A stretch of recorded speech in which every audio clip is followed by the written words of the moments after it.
our community was first constructed. Welcome to Watch Mojo, and today we're counting down our picks for the top 20 times Rick Grimes went beast mode.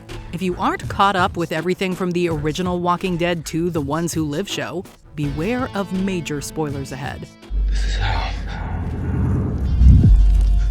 This is how. Number 20. Cutting through a Carnival of Walkers. You take slide, I take Ferris wheel, or we could just go. You want to go? We can do this. Yeah, I know we can.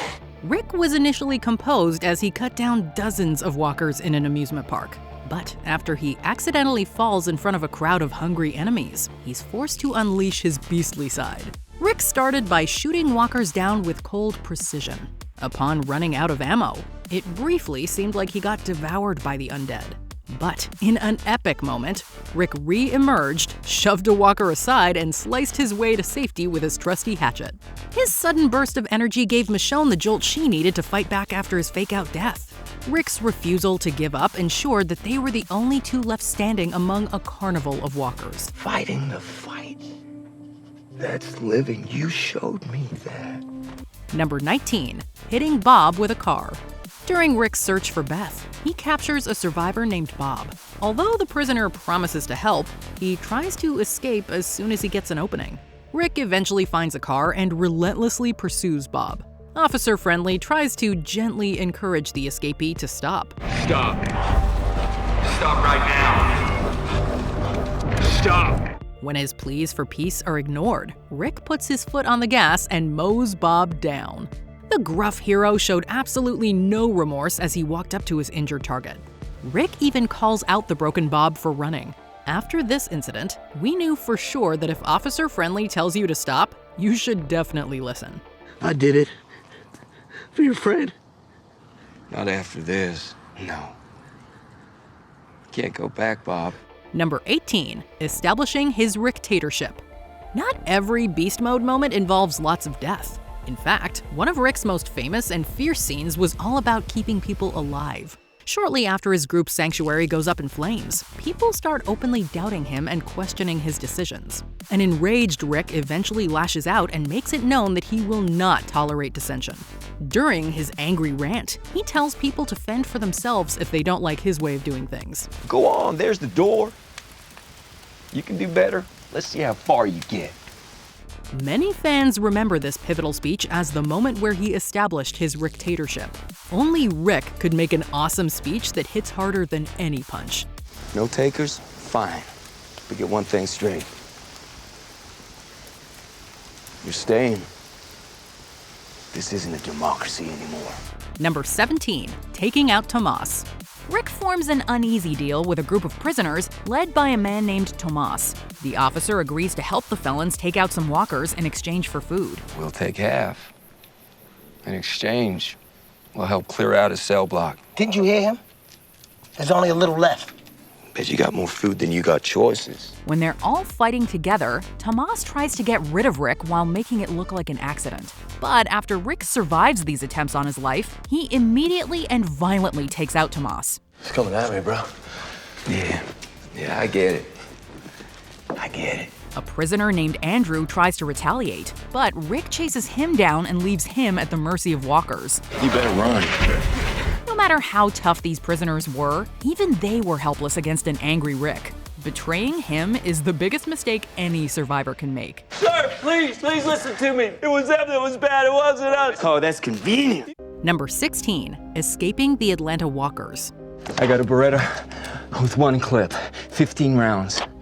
Make them count. Jump off the right side of the tank. Keep going in that direction.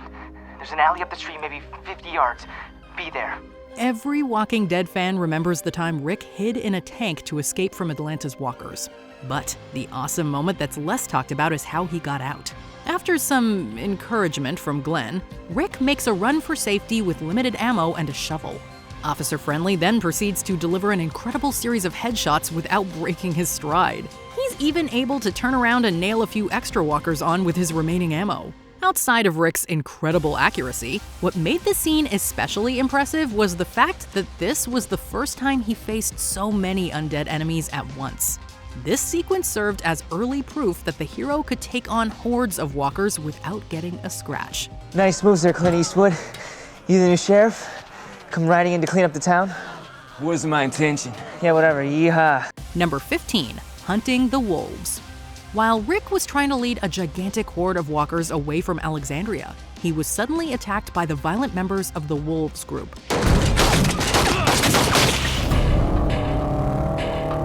Rick! After narrowly dodging gunfire, he takes on 2 opponents at once with his bare hands. Rick manages to keep them at bay until he reclaims his gun and takes them out. Before he can take a breath, he realizes a few more wolves are on the way. Without hesitation, Rick shoots through an RV wall and doesn't stop until he's sure that every last enemy is down. The villains genuinely thought they could get a jump on Rick, but the wolves quickly learned that they were no match for a true beast. We don't bury killers inside the walls. Number 14, slaying surrendering saviors. Near the end of the Savior War, Rick and Morgan get captured by a group of Negan soldiers. The heroic duo initially promises to show mercy to anyone who's willing to work with them. You cut us loose, you cooperate. We'll give you a fresh start. A chance to become part of our community. When a bunch of walkers rushes into the impromptu prison, the Saviors decide to prove that they can be allies by freeing Rick and Morgan. The heroic duo initially fights the undead alongside the enemies. But after Rick and Morgan exchange a tense glance, they start attacking every savior within reach. The duo savagely executes every person they come across. Rick's actions here showed that he would go to extremely dark lengths to win the Savior War. I lied. Number 13, shutting Shane down. Stop acting like you know the way ahead, like you know the rules. There are no rules, man. We're lost. No, man, I know exactly where I am. You don't know anymore. You can do it. Although Rick tried not to let his verbal disagreements with Shane turn into physical altercations, there were 2 occasions where he couldn't hold back. Their first major fallout occurred when the 2 argued about whether they should spare a prisoner. When Shane implied his old friend would fail to protect his family, Rick lashed out. Officer Friendly did not stop fighting until his former partner was left lying bloody on the ground. After letting Shane slide, Rick later found himself on the wrong end of his friend's gun. This time around, Grimes didn't hesitate to go for the kill. Shane learned the hard way twice that Rick won't let foes or friends threaten his family. Damn you for making me do this shit! This was you, not me! You did this to us! Number 12, retrieving the Hatchet. Shortly after Negan dealt 2 crushing blows to Rick's group, the villain wanted to see if Officer Friendly was willing to work for him. The big bad decided to test the water by giving the hero a nearly impossible task. After Negan tossed a hatchet into a foggy crowd of walkers, he commanded Rick to fetch it. Hey, Rick. Go get my axe. Let's be friends. The hero kept hungry enemies at bay with almost no visibility or weapons. When Rick finally got his hands on the hatchet, he took out his frustration over his loss to Negan on any walker that got close. The hero was ready to cut the entire horde down until the big bad intervened. Rick's ferocious fighting skills allowed him to pass Negan's cruel test with flying colors. I think you're gonna need it. I just got a feeling. Number 11, murdering an assassin. A desperate man named Ethan was told that he could only get his brother back if he killed Hilltop leader Gregory. Said they keep him alive. Return him to us. If I deliver a message to you. So tell me. Sorry. But while he was trying to get the dark deed done, Rick intervened. The hero didn't hold back as he repeatedly pummeled Ethan. Despite Rick's ferocity, he still ended up at the mercy of the would-be assassin. When Ethan made the mistake of looking away, the hero gave him a fatal wound that we absolutely cannot show here. Just trust us when we say that Ethan lost a lot of blood very quickly. Rick was feeling so confident after his brutal kill that he immediately agreed to take out some more enemies for the Hilltop. Confrontation's never been something we've had trouble with. Number 10, cutting down prison walkers. When when Rick gets the news that his wife lost her life, he is overwhelmed with a sense of loss. He decides to process his feelings by picking up an axe and hacking away at walkers trapped in the prison. Rick manages to take down a ridiculous number of them single-handedly in extremely dark hallways. While that sounds intimidating on its own, what really makes his rampage frightening is that he doesn't speak a single word the entire time. Everybody's worried about you. You shouldn't be in here. We know there are many different ways people can process grief, but we're pretty sure that Rick's insane axe spree is the most intimidating coping method we've ever seen. Rick, why don't you just come on out with me? Okay? Rick. Number 9. Fighting Pete. Keep walking. What? What are you... Shortly after arriving in Alexandria, Dr. Pete welcomes Rick with an ominous greeting. My wife cut your hair. Yeah.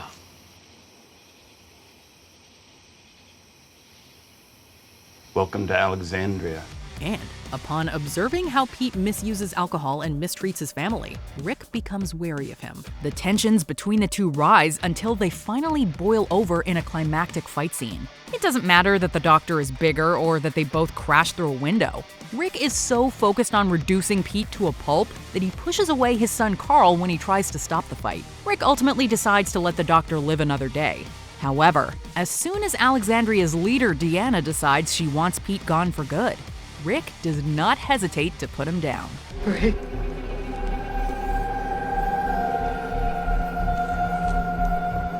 Do it. Number 8. Ambushing Negan Solo. You are out of bullets. Come on up. In the middle of the Savior War, Rick decides to try to end the conflict early by ambushing their leader Negan. When they both crash their cars, Rick walks out of the wreckage and starts shooting immediately. He ignores walkers completely while pursuing Negan into a dark building. Their ensuing fight is filled with hard hits, near misses, and plenty of taunts. This is where you die. In the dark. All alone. What the hell is your problem, Rick? Although Rick manages to light Negan's signature weapon on fire, he still isn't able to take down the head savior in this fight. Rick shows incredible determination and courage during his single-minded pursuit. His hard work would later pay off when he overcame pain and the odds to beat Negan in their one-on-one rematch. Negan's alive. But his way of doing things is over. And anyone who can't live with that will pay the price. Number 7. Escaping Terminus. Things weren't looking good for Rick after he arrived at Terminus. He's bound, gagged, and held captive by a group who see humans as gourmet meals. You really gonna let me do this? Well, let me take you out there. I'll show you. Not gonna happen. This might. But he turns things around with a piece of wood. While the villains are distracted by an explosion, Rick cuts himself free and takes out 2 of them. He frees his allies, cuts down walkers, and ambushes a gun-toting Terminus resident. Rick uses the stolen gun to shoot his way through the living and undead enemies until he's reunited with his family. Fly to the fence! Do not leave his side! Number 6. Defeating the spiked walker Winslow. I'm Rick. We own your lives. You want to buy them back? While preparing to battle the Saviors, Rick finds himself at the mercy of a group called the Scavengers. Although he attempts to make an alliance with their leader Jadis, she refuses to negotiate until Rick proves himself. She then pushes him into a junkyard pit and makes him fight a walker covered in spikes named Winslow.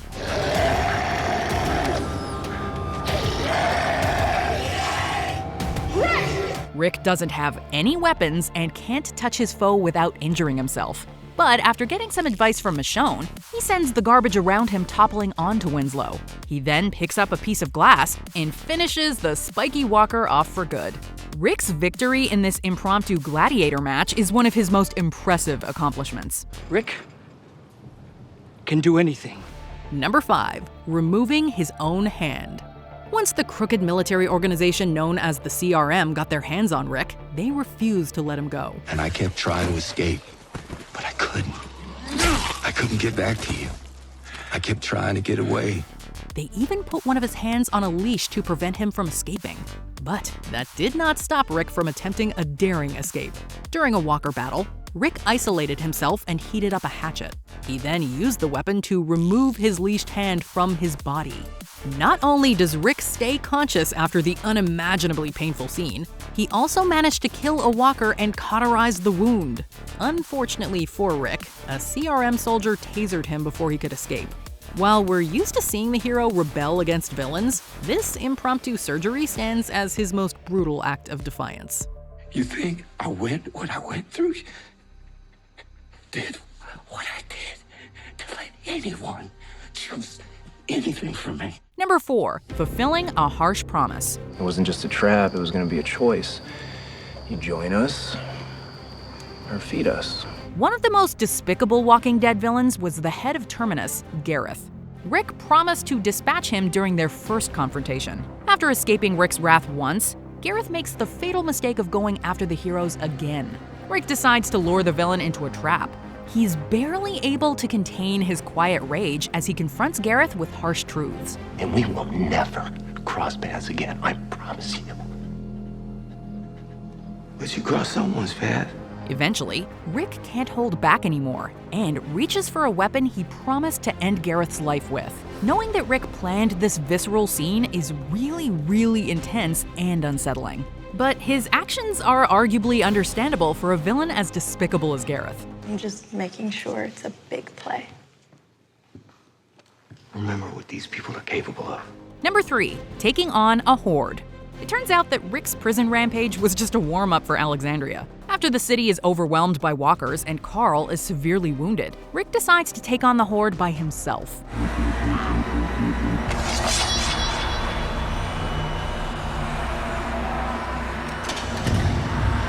What are you doing? Armed with nothing but a hatchet, he wades into the walkers and cuts down every single one he sees. Even when Rick is completely surrounded with no hope of escape, he refuses to stop swinging at them again and again. His insane display of courage and endurance eventually inspires other Alexandria residents to rise up and fight the Horde with him. Guys, they're thinning out there in front. We need to get out there. Rick's making a stand. But we have a feeling that if you gave Rick enough time, he could have taken care of all of them by himself. We can beat them! We can beat them! Number 2. Destroying a bridge while wounded. As a large horde of walkers descends on his family and friends, Rick volunteers to lead the undead army away. Come on, let's go. Wait. I'm gonna stay back, lead him away from the camp. What? I'm staying. No, man! I'm not giving up on it, not yet. Unfortunately, he suffers a severe wound after his horse throws him off. Although Rick loses a lot of blood and keeps hallucinating, he still tries to lead the walkers away from his loved ones. He eventually makes it to a bridge. After somehow gathering the strength to take a few walkers down with a hatchet, he uses his gun to ignite sticks of dynamite. I found him. The resulting explosion destroys the bridge and takes out a huge amount of walkers. But the most incredible part of this amazing feat is that he survives both his wound and the explosion. Is Rick Grimes just immortal? You're gonna be okay. They're gonna save you. Drifting on the spaceway. Before we continue, be sure to subscribe to our channel and ring the bell to get notified about our latest videos. You have the option to be notified for occasional videos or all of them. If you're on your phone, make sure you go into your settings and switch on notifications. Number 1. Desperately biting Joe. Maybe this place isn't even there anymore. Oh, dearie me. You screwed up, asshole. A peaceful moment between Rick and Michonne is completely shattered when Joe and his gang of claimers shows up and holds the heroes at gunpoint. Joe makes it clear that he will assault and likely end the lives of everyone there. When Rick fails to gain the upper hand with a headbutt, he does the only thing he can think of. Get out of here! What the hell are you gonna do now, sport? He bites Joe. The gruesome results of the act leave Joe's crew so shaken that Rick, Michonne, and Daryl are able to turn the tide and overwhelm the gang. Rick's bite marks the moment that he fully embraced his most savage and animalistic instincts. It was also when we knew he was willing to put his humanity aside to save the ones he loves. Hey, what you did last night. Anybody would have done that. No, not Dad. What's your favorite Rick Grimes Beast Mode moment? Let us know in the comments below. No point in begging, right? No. Did you enjoy this video? Check out these other clips from WatchMojo, and be sure to subscribe and ring the bell to be notified about our latest videos.